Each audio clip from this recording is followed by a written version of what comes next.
This is TMI, and on today's edition, we have 3 to 4 segments that are about to want to tee off with the aspect of food security. Yes, food production and how government can really assist farmers to mitigate against the fear of food scarcity. With me here in the studio, I have two gentlemen that really have this knowledge when you talk about farming and of course food production. I have Prince Henry Ebole, right? Yes. Yes, State Chairman for Dama, Edo State, and of course I Yes. have Wisdom Elder, the Vice Chairman, yes, Edo State for Dama, but there's a discussion strictly on food production, how to really enhance the strength of farmers, and of course to enhance their zeal and zest to go more into farming to ensure that we have food, enough food for the nation. Well, Prince Henry, it's a pleasure to have you join us. I believe that you might have heard about food scarcity, food security, and all of that. And I know you have one or two things to really say about it. Now, when Nigerians vis-a-vis those state citizens started complaining about the high cost of food occasioned by food scarcity, did it come to you as a shock or as a rude surprise, or you saw it coming? Yes, thank you for having me. It's not a shock. I think the system, because the farmers are there, but we have insecurity everywhere. So that is just why.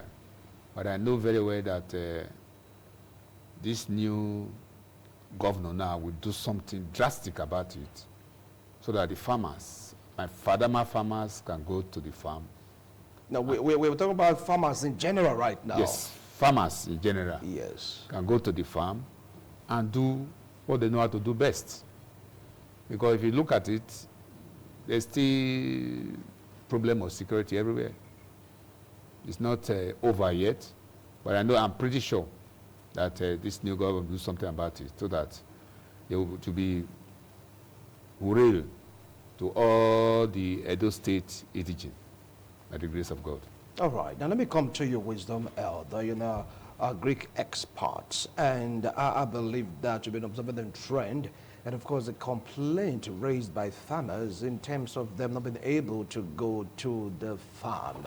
Now, what do you have to say about this?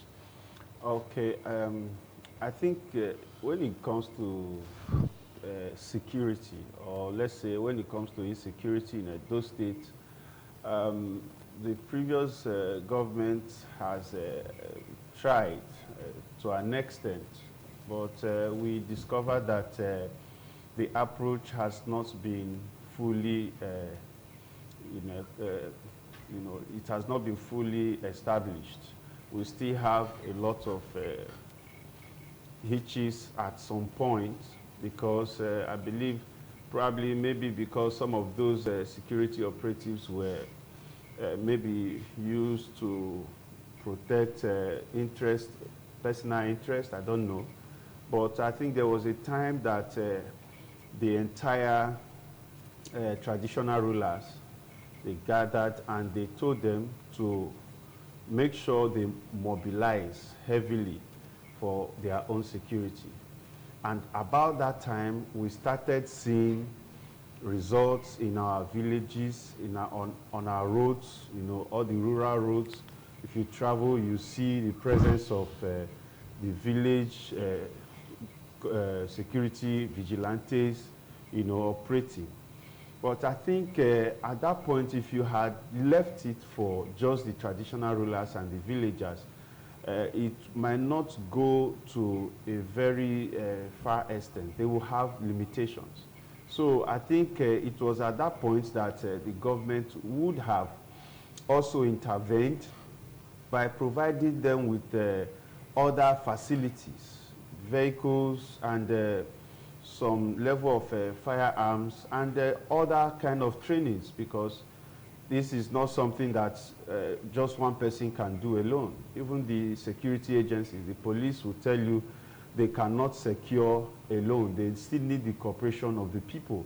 you know. So I think there were a lot of lapses that contributed to the shortfall of security, and then that also resulted into the effect of food scarcity, because if farmers cannot be secured in their farms, and probably if they go, they can be kidnapped and things like that, it really creates a very strong sense of concern. And that has been the challenge. But we are looking into this administration, and this governor actually promised to deal with security issue in the state. And I think there's going to be very, very much drastic action and drastic result, because I believe this governor is actually dynamic. He's always working. He's not even resting. He's always working. Every time you see him, he's always moving from one position to another, you know, trying to make sure people feel the presence of an active governor. So I believe the issue of security will be addressed headlong, and then farmers will go back to their farms. Though a lot of them, you know, if you want to do a statistics, more than 75 of them are actually farming in Edo State. Yes, more than 75 of them are actually farming. But there is a challenge of farming generally that we have been having, and that challenge is why we have not had food security even in Edo State or in Nigeria. There is a perennial challenge of farming. Perennial challenge of farming. Can you please throw more light in the aspect of perennial challenge of farming outside security situation? Yes, you know, the farmers are not encouraged. We have farmers who are just farming from hand to mouth. The government need to recognize them. The government need to encourage them. They know this shortfall of food, another will stop. If the government, through cooperative, if the government recognize them, there will be no problem.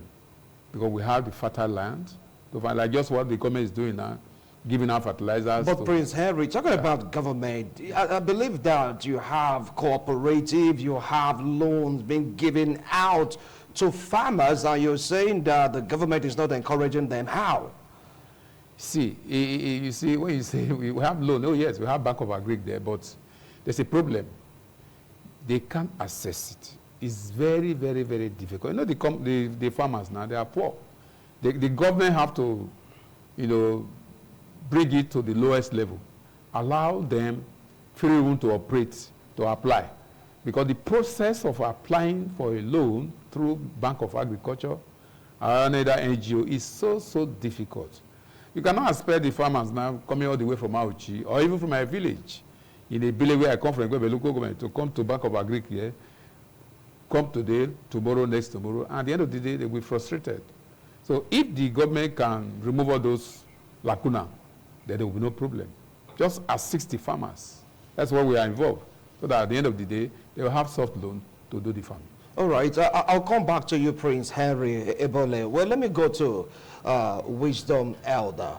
Unfortunately for me, on Monday I was like, you know, opportune to have a chat with the former PS of Agriculture, Bashir Kadri, on TMI, Monday's edition. And of course, he talked about farmers being given loan, but sometimes the so-called farmers are not real farmers. They'll come in the guise of cooperative, get the money, and bam, they are off squandering the money. And when it's time to retrieve this money or get this loan back from these said farmers, they are nowhere to be found. They are blaming farmers for what is befalling farmers in terms of loans. So how can we really know that this is a true farmer, that he or she deserves a loan scheme? All right, let me address this issue of farmers accessing loan. For a long time now, World Bank, for example, has set a standard on how to deliver, send money to farmers. World Bank has set a standard, and then World Bank has also decided to work with FADAMA in all the states, all the local governments in the country. And that has been going on for a very long time. But they have been using different methods to approach it. You know, the first has always been, like the last one was an NCARE program, which they actually sent money, but you know, the strategy is they will work with the government in order to make this money available. And then government also makes a kind of counterpart funding, you understand, in order to make the money available. So because government makes a counterpart funding, that money comes through government, and if the money comes through government, then there will be a challenge on how farmers will access this money, and that has been the issue. So most of the time, let's say for example, if the last Edo State funding was close to 500 million, but I believe farmers did not have such level of funding. No, Wisdom Elder, I would choose to disagree to that, Wisdom Elder, because I had a PS, former PS here. He said loans are given. But they now realize that some of these farmers, they'll end up not using the money for the purpose of farming. I will get to that. All right, please do. I will get to that. I will get to that. I'm telling you now that money came into Edo State for farmers, you understand, under the aegis or auspice of Fadama farmers. Money actually came in to Edo State, and then from World Bank. And then why it has to come through the government is because of the counterpart funding that government have to make at least 20% into the account in order for that money to be released. And that was done. So it has to go through government, and then Fadama is spread all over the 192 wards, the 18 local governments in Edo State. But because of this challenge of coming through the government, accessing it by farmers, we will go through another process. We have our coordinating office. We have our project office. You understand? So these people monitor the use of the one that is released for them to spread across the farmers.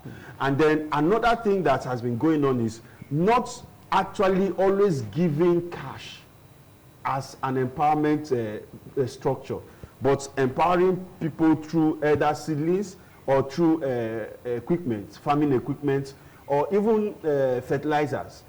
So that has also been going on, because to an extent, World Bank realized that if we carry cash and give to people without giving them, and we are not there to monitor them, these people can use the money and convert it to something else, and we're empowering farmers. Right. So why not we make silos available, we make machines available, we make sprayers available, and all the tractors available for them as a loan. And that is what they have actually carried out to an extent, not holistically to an extent. Okay, yes. Let me come to Henry Ebole, because I was like coming to the fact that you have this equipment really the Ministry of Agriculture heard instances whereby these are loaned out to farmers to use, and you said to some extent or to an extent.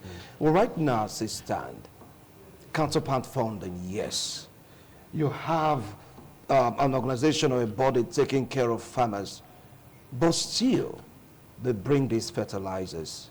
They realize that sometimes when these fertilizers are given to farmers, talking about investigative reporting, that these farmers will take these fertilizers and go sell it for a higher price. Are you still blaming government for it?